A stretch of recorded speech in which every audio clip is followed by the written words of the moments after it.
Alkisah, seorang raja yang bijaksana memiliki 10 orang putri yang sangat cantik. Sayangnya, sang istri meninggal saat melahirkan putri bungsunya, yang bernama Putri Kuning. Suatu hari, sang raja hendak pergi keluar kota untuk beberapa saat dan menanyakan oleh-oleh apa yang diinginkan saat raja pulang. 9 putrinya meminta hadiah mewah seperti perhiasan, kain sutra, dan lain sebagainya.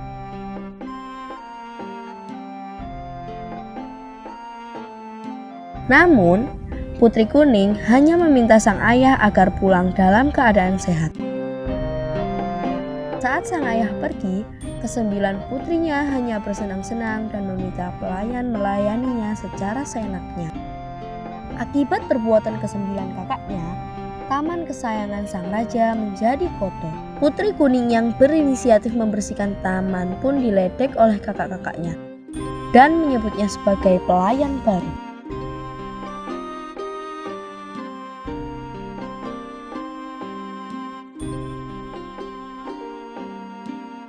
Akhirnya, sang raja pulang.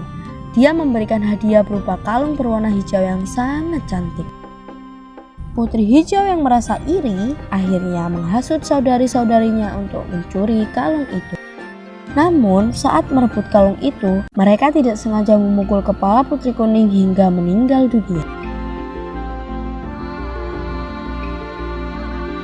Untuk menutupi perbuatannya tersebut, ke-9 putri mengubur jasad Putri Kuning di taman.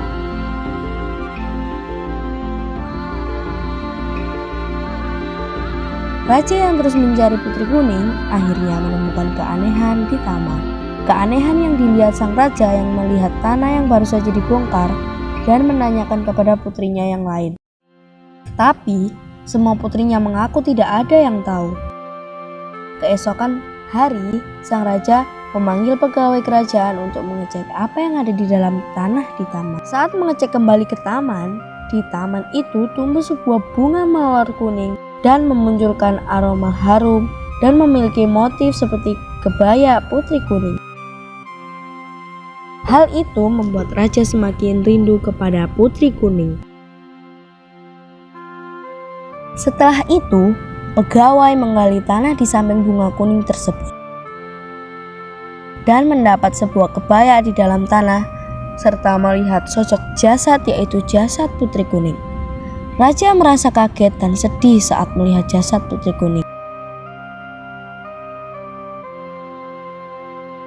Setelah itu, raja menanyakan kembali kepada semua putrinya bahwa siapa yang telah mencelakai Putri Kuning hingga meninggal.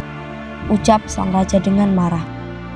Ke-9 putri itu pun mengaku bahwa yang telah menghasut saudaranya untuk mencelakai Putri Kuning adalah Putri Hijau. Putri Hijau memohon ampun kepada sang raja dan menangis serta menyesali perbuatannya. Raja yang mendengarnya merasa kecewa dan merasa menjadi ayah yang gagal dalam mendidik anaknya. Raja pun pergi ke taman dan mengambil bunga yang ada di atas Putri Kuning.